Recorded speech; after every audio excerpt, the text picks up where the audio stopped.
യഥാർത്ഥ NCP ആരെന്ന് വ്യക്തമാക്കുന്നതാണ് മഹാരാഷ്ട്രയിലെ തെരഞ്ഞെടുപ്പ് ഫലം. 86 മണ്ഡലങ്ങൾ മത്സരിച്ച NCP ശരത് പവാർ വിഭാഗത്തിന് നേടാനായത് വെറും 10 സീറ്റുകൾ മാത്രം. അജിത് പവാർ വിഭാഗം 41 സീറ്റുകളിൽ വിജയിച്ച് കരുത്ത് തിരിച്ചുപിടിച്ചു. ശരത് പവാർ വിഭാഗം തകർച്ചയിലേക്കെന്ന് എന്നതിൻ്റെ സൂചന കൂടിയായി മഹാരാഷ്ട്രയിലെ തെരഞ്ഞെടുപ്പ്.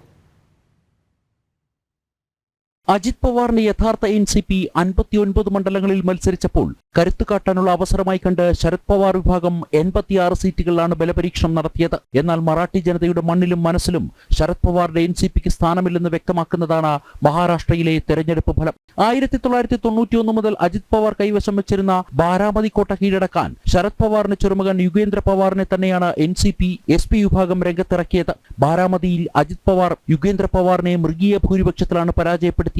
ദിൻദോറിയിൽ ഡെപ്യൂട്ടി സ്പീക്കർ നരഹരി സിർവാൾ ശരത് പവാർ വിഭാഗത്തിലെ സുനിത ചരോസ്കറെ മുട്ടുകുത്തിച്ചു. ശരത് പവാറിനൊപ്പം നിന്ന പ്രമുഖ നേതാക്കളെല്ലാം പരാജയത്തിന്റെ കയ്പുനീർ നുണഞ്ഞു.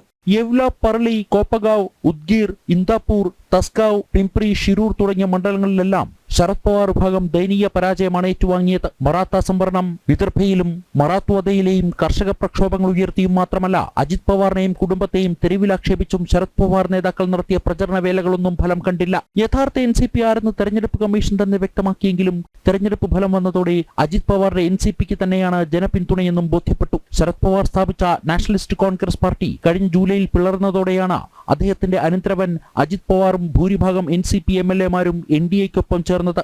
ജനം, ഡൽഹി.